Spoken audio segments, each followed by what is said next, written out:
So, I got a great question yesterday, which was, is the psychology and fear of pain a greater barrier to overcome than the pain itself? And basically, it's kind of a big topic, and there isn't a simple answer to that. So I figured I would do a video explaining this. So, so it sort of depends. It depends on what is causing the pain to begin with. So I'm going to flip the camera here, and I have this chart, and we use this to kind of represent the multifactorial causes of pain. So we got patho-anatomical, which is going to be joint degeneration, that sort of thing, a physical injury or damage to a joint. Sensory, that could be sensitivity. Hello, Connor. It could be sensitivity of the area, your sensitivity in general. Emotions, cognitive, social, physical, lifestyle, your overall health, that sort of thing. So it kind of depends on what's causing the pain to begin with. If you have patho-anatomical factors that are really significant, so the way we represent this is we give this sort of a score. So this would be a high amount of patho-anatomical issues, and maybe your health overall is good, so there isn't much concern here. It might just be that you have a significant trauma, or it could be the reverse. Maybe your health is really poor, but you don't really have much actual damage, but you're in a lot of pain. So we use this kind of chart to kind of map out your hypothetical situation to hone in on where we need to prioritize our work. And usually in persistent pain issues, we don't really have much patho-anatomical issues anymore. That tends to heal in predictable time frames, but maybe our health isn't great, lifestyle isn't great, maybe lifestyle's been affected by the pain, and all of these other things are suffering. So there's not much going on here in the patho-anatomical, but everything else is suffering. You're highly stressed, whatever it is, and that's what's leading to the pain. So back to the original question being, is the psychology and the fear of overcoming pain a greater barrier than the pain itself? I would say in cases like this, when there's significant tissue damage, it's not so much the psychology of it that's really the driving factor. It's the fact that every time you move, or every time you stimulate that area that's damaged, you're getting signals to discourage you from doing that. Now, on the other side is, if you, and this gets into personality, and this gets very much into the psychology, if you have, and these are personality traits, they might sound a bit harsh, but we all have different levels of these, but say neuroticism, tendency towards negative emotion, if you naturally have those tendencies, then it might be the psychology and the fear of pain that is a greater influence on your pain than the actual whatever's happening locally in the area. And again, that gets into a far greater discussion of your tendency towards stress, your tendency towards catastrophization, and that can be related to your childhood. That can be related to perhaps you've never integrated your primitive reflexes, so you have a tendency towards stress, things like your startle reflex or your Moro reflex. And if you want more information on that, you just message me and I'll send you stuff for that. That can get then into blood sugar regulation. What's your diet like? Maybe you have a tendency towards stress because physiologically you're unable to balance your blood sugar levels, and again, that's not really anything that's so specific to pain. That's to do with your diet, and that's really a different intervention. And you might find that once you remedy that, once you allow your body to balance its blood sugar levels comfortably and efficiently, your tendency to fear pain is just going to diminish because your overall stress is going to diminish.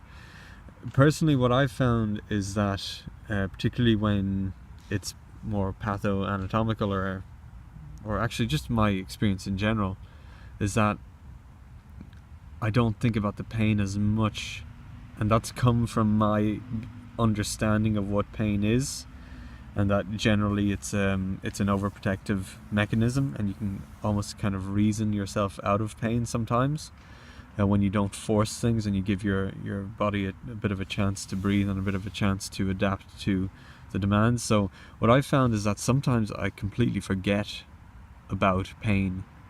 So I might have a flare-up of something, or in the past when I had significant issues, things begin to get better gradually because of little things you do, and then suddenly you're not in pain and you kind of forget that you had been in pain to begin with. It catches you a bit later and you realize, oh yeah, I was in pain, say earlier today, or I had been in pain for... Actually, this is a good example. I hurt my neck pretty badly just before Christmas, and I didn't do enough about it at the time. I figured it would get better on its own, which they usually do when you just keep moving and doing all the good stuff. But I wasn't proactive enough anyway, and I ended up not being able to move my neck over Christmas, and it got to a point where I was struggling to get my mobility to do what I wanted it to do, and I think I needed help from someone else to do certain things that I couldn't. Point being is that the pain was really, really significant. It was ridiculous. I couldn't sleep. It was awful. And then it just kind of got better, and it just really happens gradually and you completely forget. And at the time, that pain was the kind of pain where I'd be afraid to move. I'd be afraid to cough. I'd be afraid to simply move my head. Like getting up out of bed was ridiculously hard, and you just kind of forget. And now I have absolutely no issues moving my neck. I have no apprehension, and that's partially because I've been diligent with my mobility.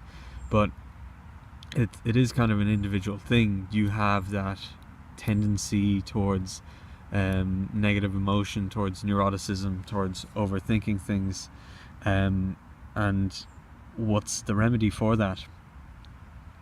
That's a tough question. It depends. Again, it often the answer is it depends. And really what I would recommend is spending time introspectively, getting to know yourself as a person, getting to know your tendencies, exploring those and exposing the things that you perhaps don't really want to address, and getting a better handle on dealing with your emotions, dealing with your tendencies. Simplest thing you could do right now is just to lie down and get comfortable, get relaxed, and just sort of ask your body the question. Sort of think. What I tend to do sometimes, and it's kind of based on craniosacral work, it's based on a few different things I've studied, and it's also based on like intuition. What I'll do is I'll place one hand, say, on one leg and the other hand on the other leg, and I'll define one leg as relating to one answer and the other leg as relating to another answer. So say my right leg relates to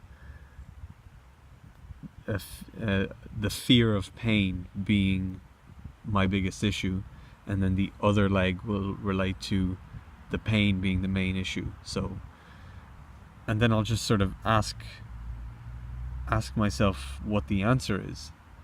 And you have to have a certain amount of sensitivity, and this is very much a subjective thing, and it's very hard to do, but I found it very useful. What you'll do is you'll ask yourself that question, and you'll just observe where your attention goes, and you can kind of decide for yourself what one thing means. So if you shift your attention towards one thing, then that tells you that that's the answer. Or maybe you shift your attention away from something, or you shift your attention towards what isn't the issue. Whatever it is, you can sort of, the way we talk about it is you calibrate, and you figure out what a yes is, what a no is, and you can sit with yourself and ask yourself, is my name this or not, and see what your response is. See what a yes is. When it's a yes, does your attention go towards the right, or does it go towards the left? And you basically define it. If my attention goes to my right leg, that means a yes. If my hypertension goes to my left leg, that's a no. And so you would ask this question after sort of tuning in and clearing out any peripheral noise, and you look for an answer that way. And I would say just try that. It's something I've been working with more recently, and I mean it's a bit out there, but worst case scenario, it just improves your self-awareness, your introspection, and that sort of thing. So a couple of other practical things you could do with this is, particularly if there are very specific movements that bring on your pain, you could try to distract yourself while doing those movements. So whether it's like, say, reaching for something or reaching your hand out, give yourself an external focus. So rather than lifting my arm out this way, I'm going to reach the tripod. So I'm taking the focus out of my shoulder and into an external object. Sometimes that's enough to negate the pain, and if that is the case, then that's a really good indication that it's more so a fear of pain rather than an actual pain that's coming from what's going on inside the shoulder or inside whatever body part.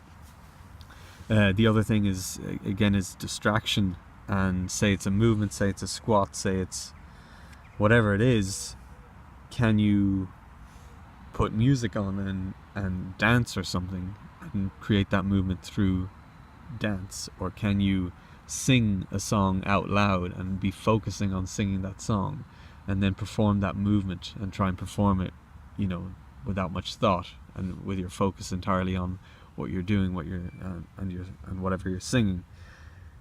If the pain isn't there then, or if the pain is significantly diminished, then that suggests that it's very much the fear of pain rather than the actual movement itself or what's going on locally in the tissues. Another really simple one that we would do in clinic is the distinction between an active movement and a passive movement. So say shoulder elevation hurts. When I do it, then so my client comes in, shoulder elevation hurts for them. What I would do then is have them completely relax, and I would elevate their shoulder while they do not engage their muscles. So we're just moving the joints, but they're not engaging anything. And if there's no pain then that suggests that it's very much to do with muscular function, and it could be to do with the actual thought of doing the movement. So that's something you could try with a partner.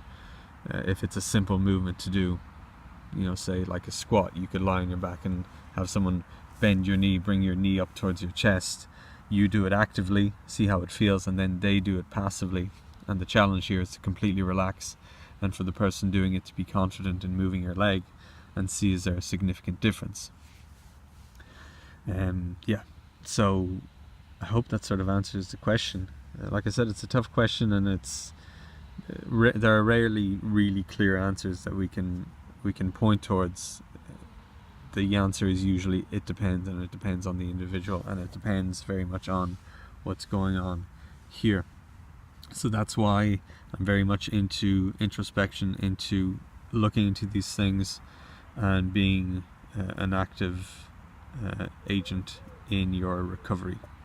So I hope you found that useful. If you have any other questions, let me know. If you have any completely different questions, let me know. If you want any of my resources that I mentioned, let me know, and I'll see you next time.